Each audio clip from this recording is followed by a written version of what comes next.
front in Connaught Bloodstock's Hector van der Hoven, 9-year-old by Gabriel van der Heffing. But, you know, getting a good grounding as a young rider, and you did that within the system here, and he's done that back in.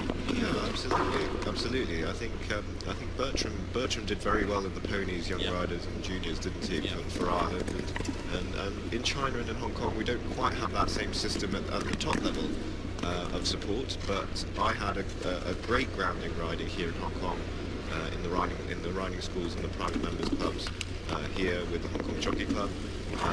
But it's all about learning to ride different horses and learning to manage different characters of your horses.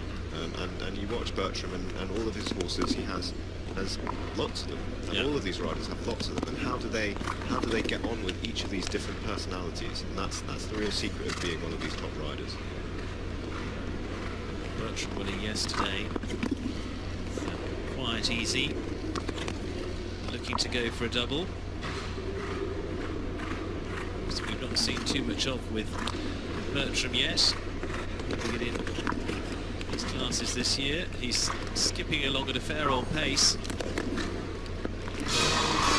wants to get it after that jump on. Yeah, 66.56. He's not quite going to do that. He's going to be fourth from last by quick maths, and it is correct. Yes, fourth from last. There we go. Villarquedon is the quickest in the mountain, 65.74. She'll go last.